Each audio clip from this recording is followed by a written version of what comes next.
अनपढ़ माँ। एक मध्यम वर्गीय परिवार के एक लड़के ने 10वीं की परीक्षा में 90% अंक प्राप्त किए। पिता ने मार्कशीट देखकर खुशी खुशी अपनी पत्नी को कहा कि बना लीजिए हलवा, स्कूल की परीक्षा में आपके लाडले को 90% अंक मिले हैं। माँ किचन से दौड़ती हुई आई और बोली, मुझे भी बताइए, मैं भी देखूं। इसी बीच लड़का फटाक से बोल पड़ा, पापा, माँ को रिजल्ट कहाँ दिखा रहे हैं? क्या वह पढ़ लिख सकती है? माँ तो अनपढ़ है। यह शब्द सुनकर माँ वहीं ठहर गई। आंखों के आंसुओं को पल्लू से पोंछती हुई माँ हलवा बनाने चली गई। पिता ने तुरंत देखा, फिर उन्होंने अपने बेटे के बोले हुए वाक्यों को दोहराते हुए कहा, बेटा, तुमने सच कहा। जब हमारी शादी हुई तो 3 महीने के अंदर ही तुम्हारी माँ गर्भवती हो गई। मैंने सोचा विवाह के बाद कहीं घूमने नहीं गए, एक दूसरे को ठीक से हम समझे भी नहीं हैं, चलो इस बार अबॉर्शन करवा लेते हैं, कुछ समय बाद इस बारे में सोचेंगे।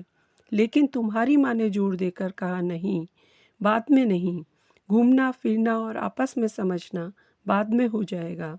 बेटा, फिर तुम्हारा जन्म हुआ। वो अनपढ़ थी ना? जब तू गर्भ में था तो उसे दूध बिल्कुल पसंद नहीं था, लेकिन तुझे स्वस्थ बनाने के लिए उसने 9 महीने तक हर दिन दूध पिया, क्योंकि वह अनपढ़ थी ना। तुमको सुबह 7 बजे स्कूल जाना होता था, इसलिए वह समय से पहले 5 बजे उठकर तुम्हारा मनपसंद नाश्ता और टिफ़िन बनाती थी, क्योंकि वह अनपढ़ थी ना। जब तुम रात को पढ़ते पढ़ते सो जाते थे तो वह अक्सर तुम्हारी कॉपी व किताबें ठीक से समेट कर रखती थी और तुमको चादर उड़ाकर उसके बाद ही सोती थी, क्योंकि वह अनपढ़ थी ना। बचपन में तुम अधिकतर समय बीमार रहते थे, तब वह रात रात भर जागकर भी सुबह जल्दी उठती थी और घर के कामों में लग जाती थी, क्योंकि वह अनपढ़ थी ना। तुम्हारे लिए ब्रांडेड कपड़े लाने के लिए मेरे पीछे पड़ी रहती थी और खुद के लिए साड़ी खरीदने को मना कर देती थी, क्योंकि वह अनपढ़ थी ना। बेटा, तुम्हारी माँ पढ़ी लिखी नहीं है, लेकिन आज तक कभी उसने खुद के बारे में नहीं सोचा। वह खाना बनाकर और हमें परोसकर कभी कभी स्वयं खाना भूल जाती थी। इसलिए मैं गर्व से कहता हूँ कि तुम्हारी माँ अशिक्षित है।